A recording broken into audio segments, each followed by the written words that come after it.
Lawna. Oh, we're off to a good start already, I see. Okay. Hey, and welcome back to Serenity with Lawna. Today we are going to be talking about those little things that you probably shouldn't say to somebody that has a chronic progressive illness or a terminal prognosis. Why? Let's get into it. You may not know this, but I'm here to tell you that living with a chronic progressive illness or a terminal condition is kind of a big deal. It's a life-altering situation, and we're all going to face either having a chronic illness or knowing somebody that has a chronic illness. So, support from friends and family, incredibly invaluable. Not denying well-meaning comments can really miss the mark. It happened, and I've definitely done it to other people too.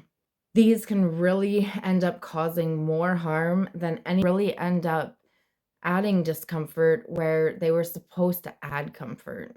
That's why I created Serenity with Lawna, so that I could produce resources that are great for individuals, their friends, their family, their employers, and so that we can really redefine what community care means and turn it away from the traditional non-existent medical field term to one that we incorporate every day as individuals in our life, because that's what we need and that's what we would like to have when we are at our most vulnerable. I believe in creating environments that really do care. Can we all get on the same page already? So, with a little bit of humor and a whole lot of compassion, I'm pretty sure we can get there.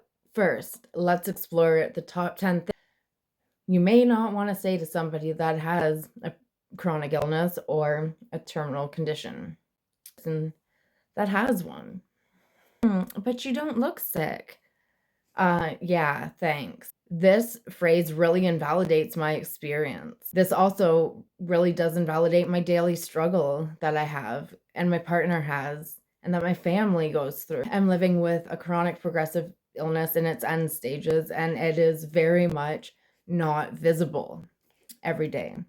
Some days, absolutely, you can 100% tell that I am sick, and I look like I haven't bathed, I haven't taken care of myself, I look like I am an utter mess.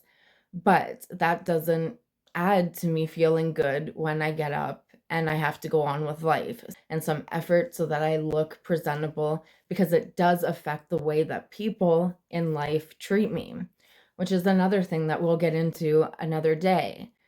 So I feel like I have to upkeep myself in order to be able to be a part of society or a respected part of society.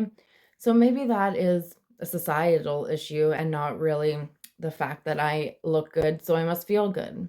Remember, not all battles are visible, and acknowledging somebody's challenges is far more supportive than dismissing because of how good they look, so they must feel good. It's not all about appearances, we knew this, but let's actually embrace it. Oh dear, have you tried insert unsolicited advice right here? No, no. Offering medical advice,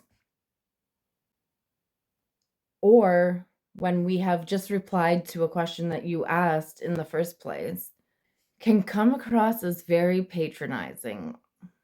Can you understand why? That the person that's living with the illness is doing everything that they can to monitor and manage their health.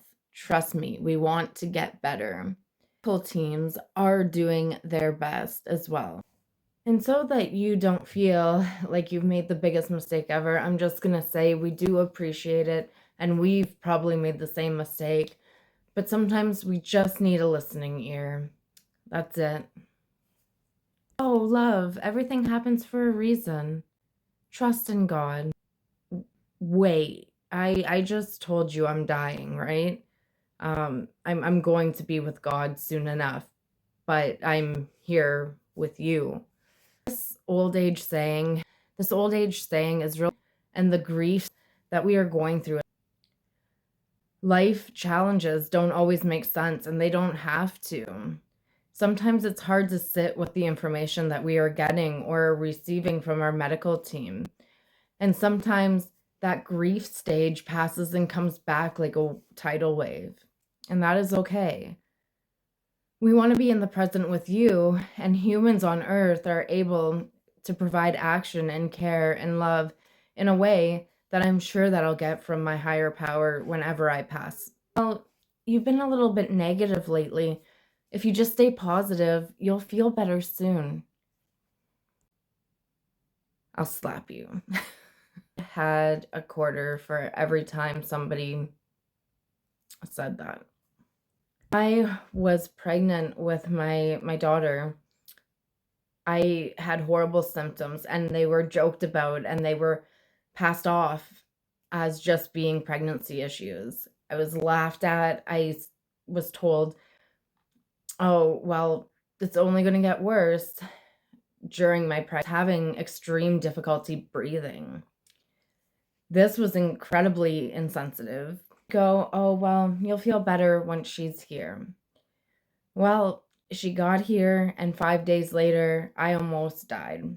I went into cardiac arrest. I was in complete heart failure, and I'm surprised that I'm still here because so many women aren't that have the same experience that I did. This needs to be taken more seriously, and I don't feel like it's a joke anymore. When I say that you have hurt me, or that I am hurting and I am in pain and I need help, this is the last thing that I really need.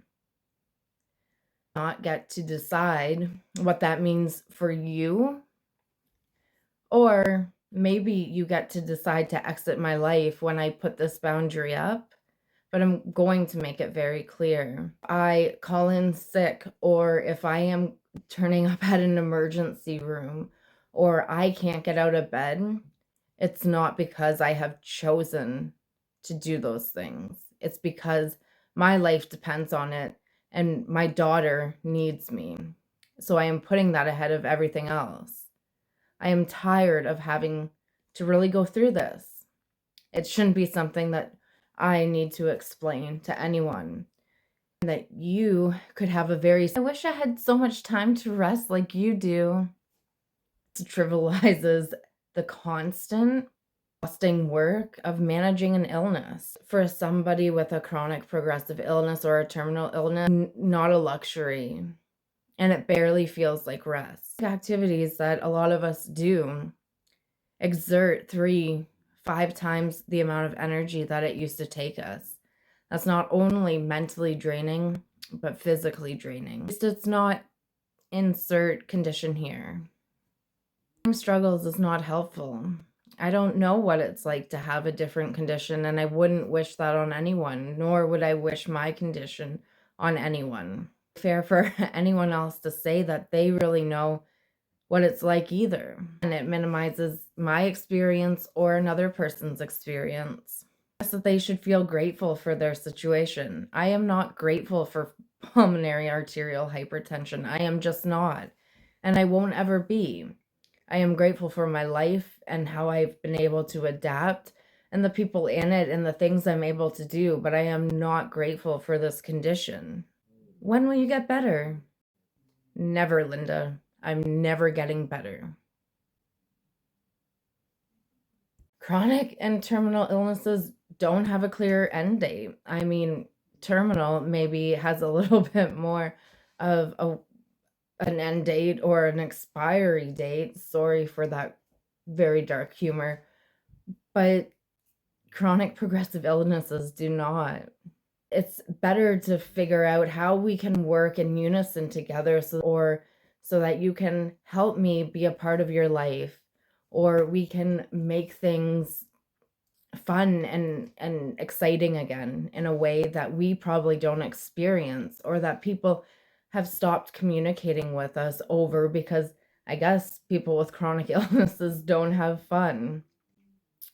It's incredibly isolating, and I just a lot of uncertainty. And when people bring up, when will you get better? It just reinforces that and it becomes painful. The best thing to do is just talk to the person and say, how can I help you? What would you like me to do to be a part of your life? And help the other person realize that you want them to be a part of your My favorite is "You're too young to be sick." Yeah, I remember my birthday. No, but it's one of those things, yeah.